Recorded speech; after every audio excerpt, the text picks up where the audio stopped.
Some disappointing news for Helias Catholic football fans. The much anticipated ESPNU home opening football game this Sunday afternoon has been changed to Saturday night due to the intense heat.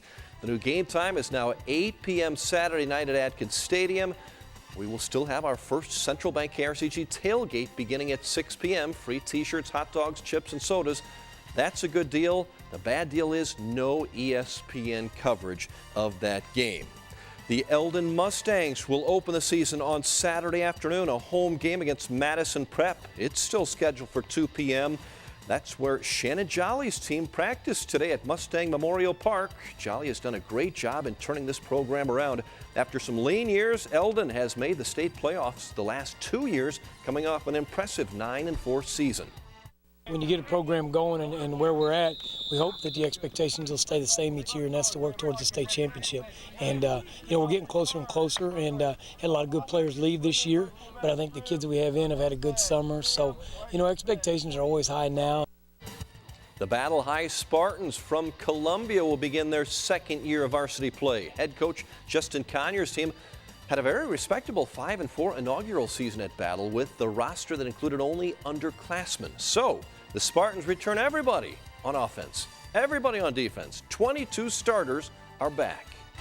Last year, I felt like there was very low expectations from our community with us being a new program, but within, we had high expectations as a staff and as a group in whole. So, for the opportunity to drive into playoffs this year, we're super excited, and the opportunity to play a large class schedule week in and week out is going to be tough for us, but I think we're ready for the task.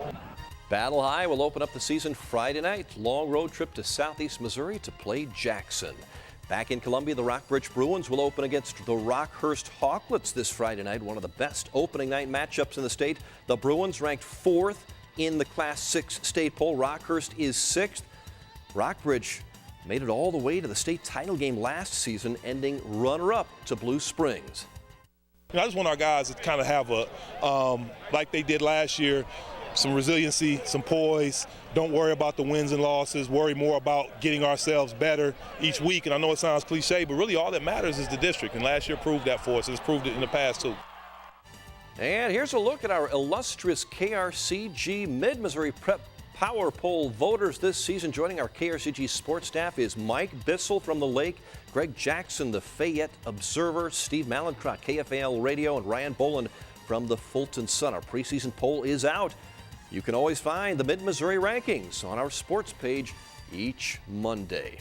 10 days away from the season opener for the Missouri Tigers. They will hold a final preseason scrimmage tomorrow morning on Faroe Field. Head coach Gary Pinkel made a visit to Jefferson City before practice today. Pinkel is a big supporter of the Central and Northeast Missouri Food Bank and the Buddy Pack program. Today's luncheon at Lewis and Clark Middle School benefited the local program that provides children with Buddy Packs. The great people in the community here are supporting it. It's all for kids. It's a great cause, and it's so exciting to see over the last few years how the community's embraced it and made it such a strong program. And Rod's Big Old Fish. Haven't seen Gary Pinkel on this yet. Brought to you by Scholastic in Jefferson City. Proud to be a part of our community, always looking for new team leaders. Take a look at this big old flathead catfish. That is John Thomas holding it up. Hannah Thomas takes credit for making the catch. And from a much cooler day, my good friend Kevin Calloway from Central Bank Investments. He took some time off for trout fishing back in March. I understand his father-in-law, Dr. Roger Dozier, is taking a big Canada fishing trip in September. We'll expect more family fishing pictures on Rod's Big Old Fish. Speaking of family pictures and the Big Old Fish, somebody here